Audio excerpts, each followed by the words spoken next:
சிறியவர்களை குறித்து தேவன் அழகா பேசுறார். எளியவனும் சிறியவனும் ஒரு நாளும் மறக்கப்படுவதில்லை, கைவிடப்படுவதில்லை. சின்ன சின்ன விஷயங்கள்ல நம்ம பெரிய கவனம் செலுத்தணும்னா நாம எழும்பலாம். எப்படி? சின்ன சின்ன விஷயங்கள்ல பெரிய கவனம் செலுத்தணும். கொஞ்ச நேரத்தை உங்களால் பயன்படுத்திக் கொள்ள முடியுமா? நீங்க ஒரு வருஷம் ஃபுல்லா பள்ளிக்கூடத்துல படிக்கிறீங்க, கல்லூரியில படிக்கிறீங்க. ஆனா பரீட்சை 365 நாள்ல 200 நாள் கம்பல்சரியா போகணும். அந்த 365 நாள்ல 200 நாள்ல போனதுக்கு 3 மணி நேரத்துல உங்களுடைய தகுதியை நிர்ணயிக்கிறாங்க எக்ஸாம்ல. 200 நாள் பள்ளிக்கூடத்துக்கு போலாம், கூடுதலா டியூஷனுக்கு போலாம். ஆனா உங்களுடைய தகுதி எத்தனை நேரத்துல நிர்ணயிக்கப்படுகிறது? வெறும் 3 மணி நேரத்துல தான் நிர்ணயிக்கப்படுகிறது. அதை விட பரவாயில்ல, ஒரு பெண்ணோ பையனோ 30 வருஷம் கழிச்சு பெண் பாக்குறாங்க, மாப்பிள்ளை பாக்குறாங்க. அந்த மாப்பிள்ளை பாக்குற நிகழ்ச்சியில பெண் பாக்குற படலத்துல அரை மணி நேரமோ 1 மணி நேரமோ அதுல நிர்ணயிக்கப்படுது. இந்த பொண்ணை கல்யாணம் பண்ணிக்கலாமா, இந்த பையனை கல்யாணம் பண்ணிக்கலாமா? அப்ப அந்த நேரம், கொஞ்ச நேரத்துல உங்களுடைய வல்லமை செயல்கள் எப்படி இருக்கிறது? கொஞ்ச நேரம், அது கொஞ்ச நேரம் தானே அப்படின்னு இருந்தக்கூடாது. கொஞ்ச நேரத்தை நம்ம பயன்படுத்திக்கணும். அட்வர்டைஸ்மெண்ட் எல்லாம் போடுறாங்க பாத்தீங்களா டிவியில.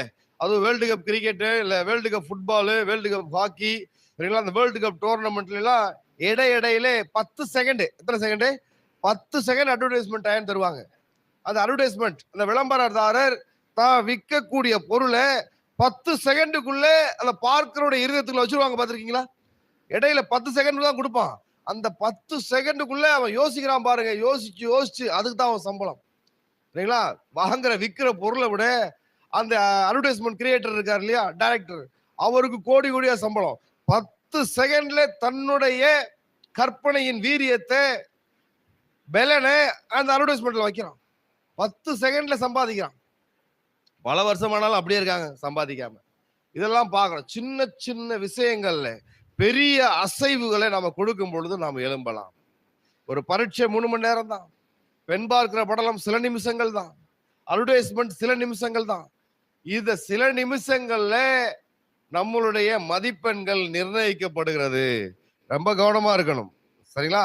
அப்ப எப்ப நாம எழும்பலாம், எழுப்பி பிரகாசிக்கலாம்னா, நான் இந்த இடத்துல இருந்தா வந்தேன், எனக்கு ஒரு தாளம் தான் இருக்கு, நான் கம்மியா படிச்சிருக்கேன், கருப்பா இருக்கேன், குட்டையா இருக்கேன், குள்ளமா இருக்கிறேன், அது தேவனுக்கு பொருட்டே இல்லை. தேவன் எப்ப நமக்கு ராஜ்யத்தை கொடுப்பார்னா யாரை பார்த்து சொல்றாரு? சிறு மந்தையை பார்த்து சொல்றாரு. மந்தைகள் மேய்ப்பனுக்கு கீழ்ப்படிந்திருக்கும் பொழுது நாம் ராஜ்யத்துக்குள்ளே பிரவேசிக்கலாம்.